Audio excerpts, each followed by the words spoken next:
ustedes el doctor Fausto Segovia. Adelante, doctor Fausto, usted tiene la palabra. Muy buenas noches, apreciados amigos y además embajadores de la paz, quienes nos hemos convocado para una reflexión importante sobre un tema muy actual. Se trata de la educación. ¿Sí están viendo la pantalla? Desafíos del sistema escolar. Muy bien. Decía que el tema de esta noche es educación, desafíos del sistema escolar en tiempos de pandemia. Gracias por la presentación. Para mí es un privilegio como Fausto Segovia Baus y como director ejecutivo de la Federación para la Paz, capítulo de Ecuador, colaborar con una reflexión, decía, dirigida a una acción transformadora, porque lo que la paz no es simplemente un ejercicio teórico o retórico, sino para actuar en consecuencia. Con todo gusto voy a presentar esta conferencia que he preparado con todo gusto para todos ustedes. Esta charla tiene los siguientes puntos: aproximación al problema, los aprendizajes, la salud, educación, el trabajo, la escuela en crisis, la escuela híbrida, una propuesta global, un cambio sostenible es urgente y algunas conclusiones importantes para la vida personal, social e institucional del país y de los países que nos están viendo esta noche. La pandemia es un fenómeno global, internacional, regional y local. La escuela, que es la estructura básica de la sociedad, está siendo afectada. Y para ello, la familia está desarrollando destrezas junto con el sistema escolar para responder ante esta crisis, no solamente de salud, sino una crisis general de la sociedad ecuatoriana y mundial. ¿Cuál es el problema? Se ha comprobado que la crisis del mundo tiene como telón de fondo la pobreza. Y una de las causas de la pobreza, de acuerdo con los expertos, es la deficiente educación, especialmente la calidad con equidad y la débil cobertura. En el caso del Ecuador, que se ha llegado en los últimos 2 años al 96, 97% de cobertura, creo que es uno de los países que ha llegado más alto en lo que tiene que ver con la cobertura. Es decir, que casi todo el universo de los niños, niñas y adolescentes llegan a la escuela. El problema es la calidad con equidad y segundo, la alta deserción, en este caso, por los problemas de la falta estructural de la conectividad.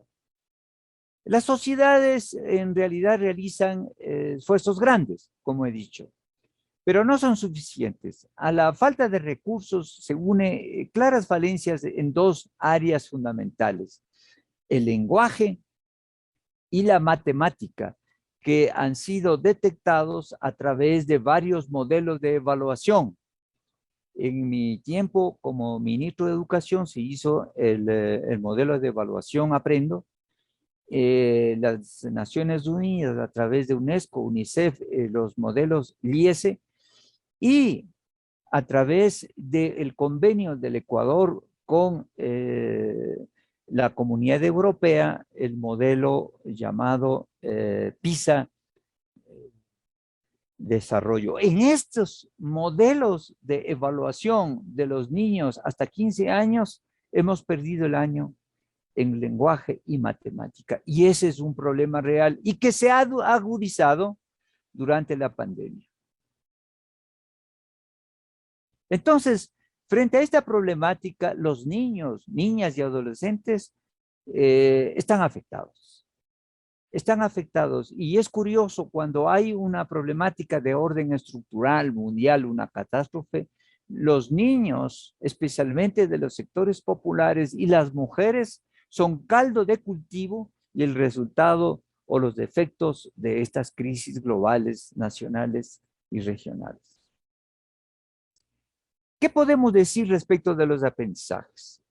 La pandemia ocasionada por el coronavirus y sus variantes encontró desprevenida a la sociedad ecuatoriana y develó otra crisis más profunda, la situación de los sistemas de salud y educación.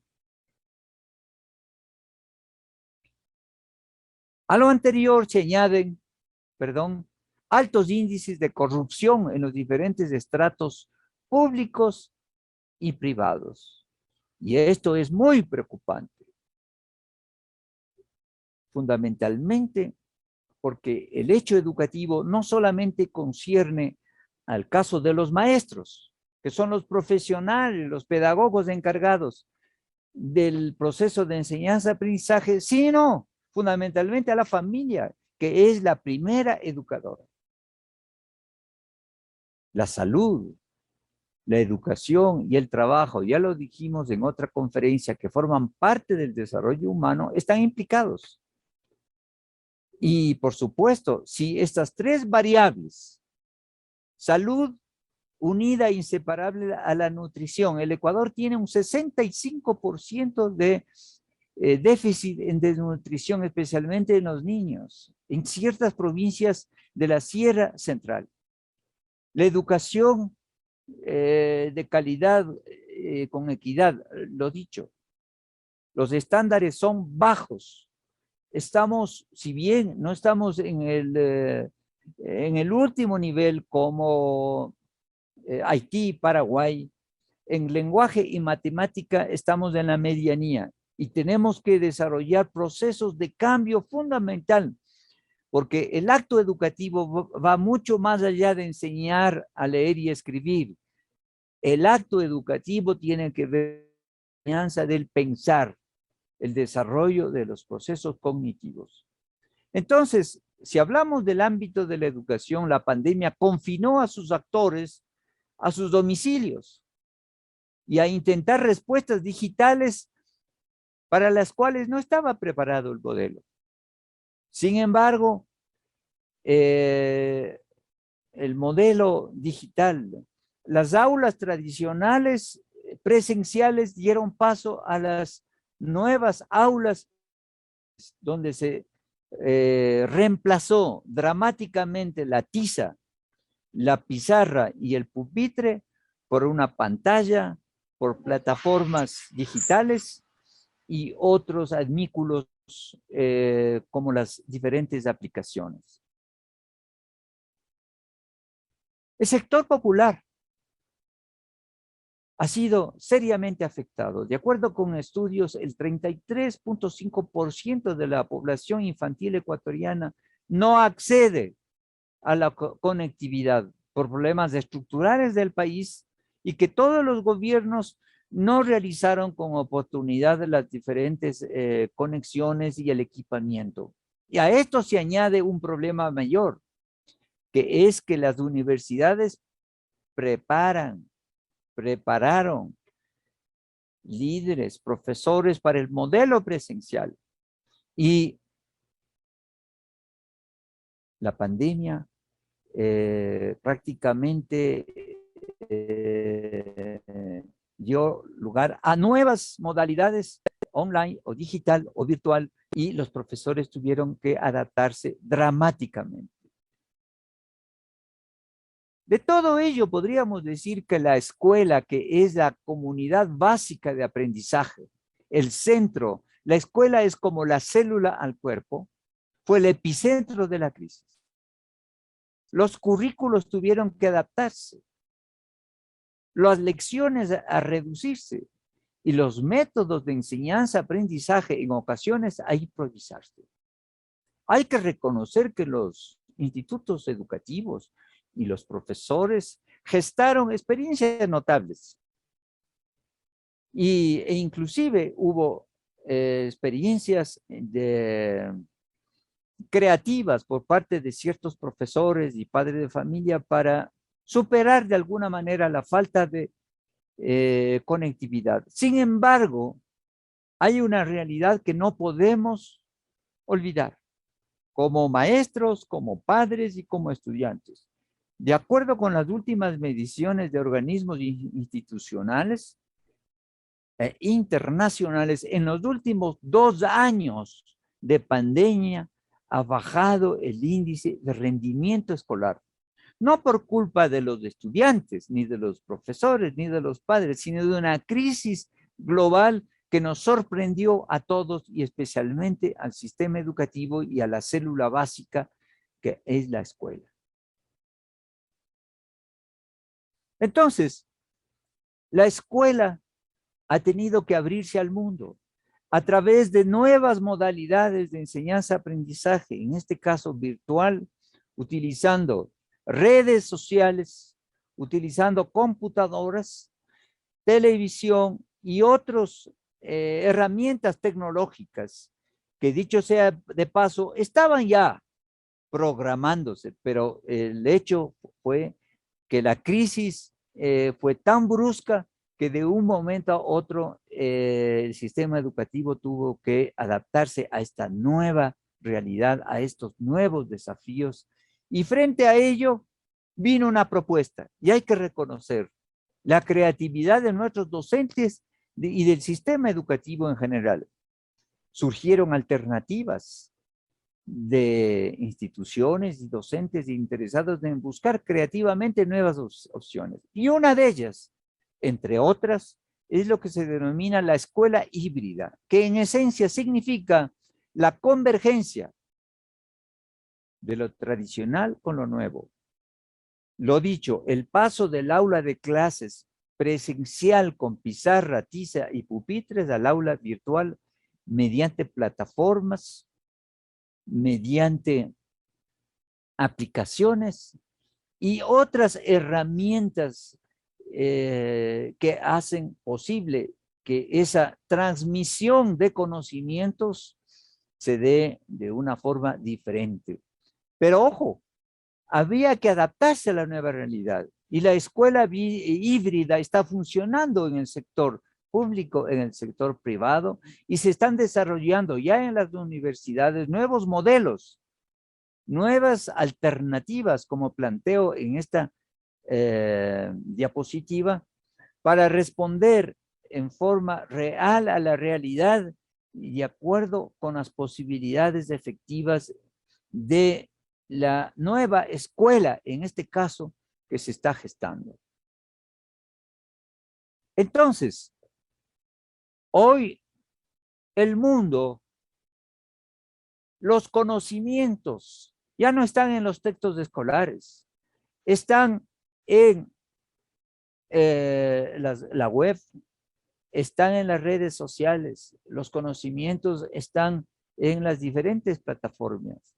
Entonces, sobre todo los niños y niñas y adolescentes han sufrido este impacto. Habría que ver a futuro en las próximas evaluaciones si estos impactos han sido positivos. Yo personalmente veo que estos cambios son oportunidades valiosas para adecuarse en esta nueva contingencia a desarrollar propuestas innovadoras, porque si no cambia la escuela, no cambiará la sociedad, señores, señoras y señores.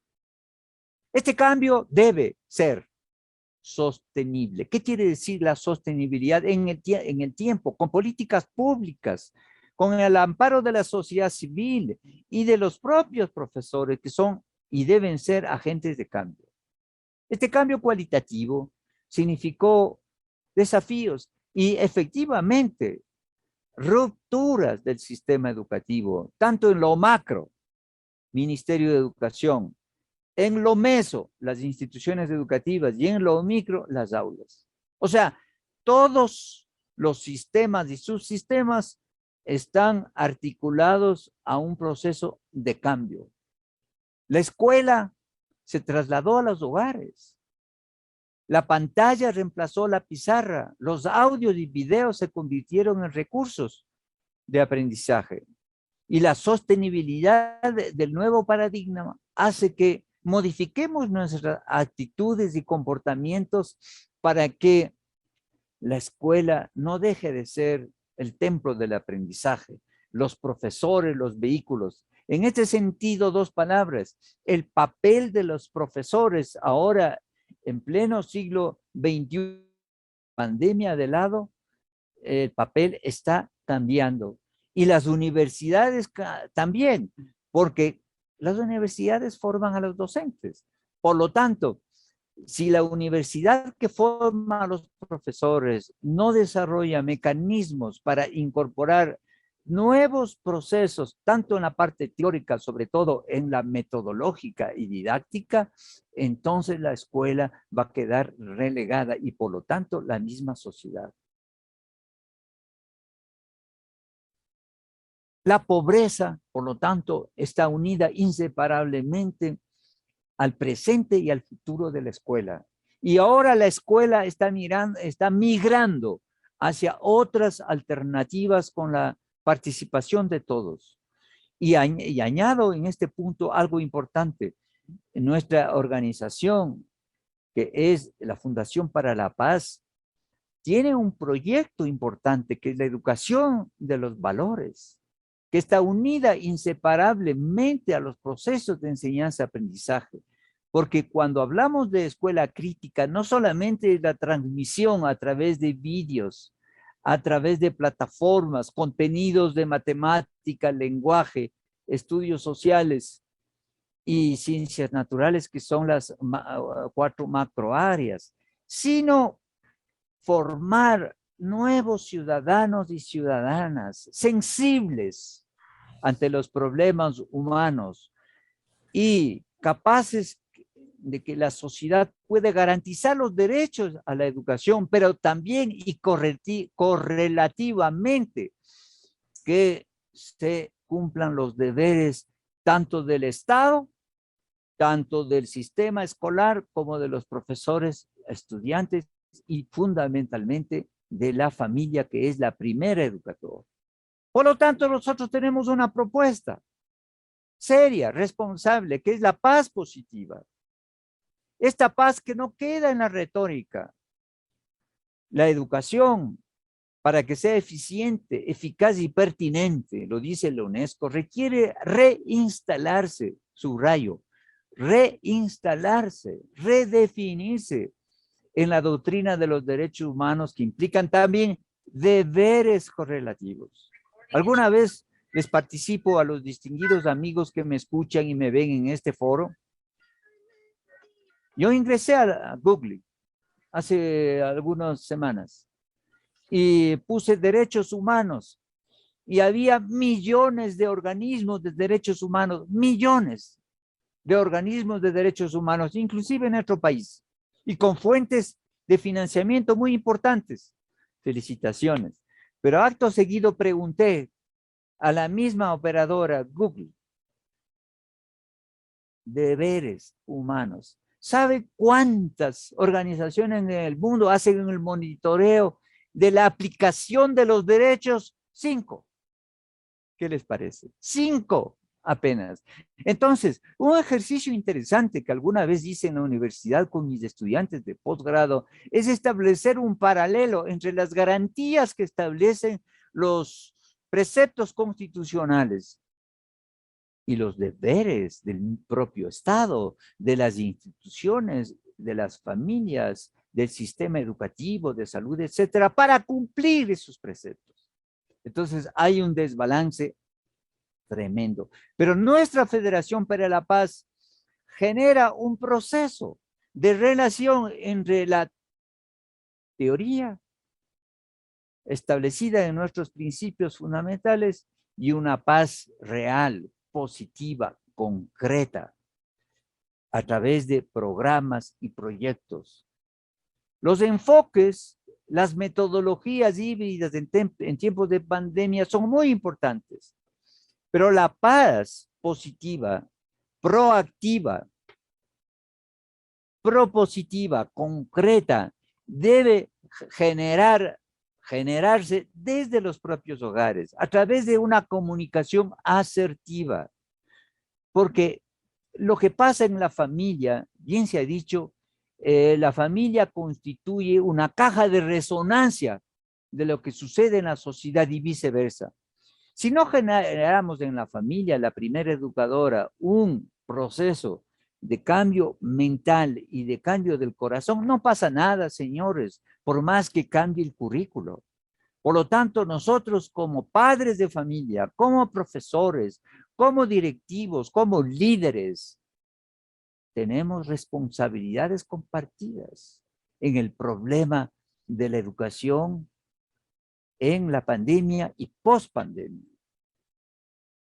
La educación virtual se va a instalar y la propuesta que hacen los especialistas es que esta educación virtual en tiempos del coronavirus va a ir de la mano de la educación híbrida, va a combinar con niños, jóvenes y maestros separados con una distancia social básica para lograr espacios no solamente para el rendimiento estudiantil, sino para la gestación, porque hay que reconocer, y es cierto que esta crisis es una oportunidad para cambiar, avanzar y mejorar nuestra condición como primeros educadores. En conclusiones, la reflexión y acción para la transformación, es decir, el paso hacia una sociedad justa y equitativa, requiere de una educación de calidad, con equidad y no solo de cobertura. La pandemia, lo dicho, ha sido y es una oportunidad para aprender, y aquí quiero subrayar algo importante, también para desaprender. ¿En qué sentido? De eliminar esos aspectos atávicos, esas culpabilizaciones, esa victimización de que todo tiene que dar el Estado, que todo tiene que dar el otro. Nosotros como personas tenemos que generar desde dentro hacia afuera, como decía Paulo Freire, reflexión, acción para la transformación, la nueva educación. Entonces, ciertamente que estamos viviendo en una situación desventajosa, pero la escuela híbrida es un nuevo proyecto, pero eso no exime de responsabilidades correlativas a los profesores que tenemos, yo me incluyo, que actualizarnos científicamente. Tenemos que adaptarnos a las nuevas tecnologías y seguir aprendiendo o desaprendiendo. ¿Para qué? Para que nuestros hijos, nuestros nietos, nuestros estudiantes puedan formarse como ciudadanos y ciudadanas de bien, con valores, con respeto al prójimo, y sean elementos que cultiven la paz, que es un proceso muy importante, una paz en justicia, una paz en orden y una paz con respeto a los demás. Entonces, yo estoy muy feliz de abordar una vez más este tema, invitar a la reflexión, acción, para transformarnos primero como personas, al interior de nuestras familias y fortalecer ese nuevo sistema educativo que está cambiando, con muchas dificultades, pero está cambiando. Yo creo y soy positivo que nuevos aires se van a respirar en la humanidad y nuestra fundación está sembrando en terreno fértil. La educación nos concierne, no solamente la transmisión de la ciencia, sino de los valores humanos, aquello que llevamos dentro. Muchas gracias a todos ustedes. Muy buenas noches.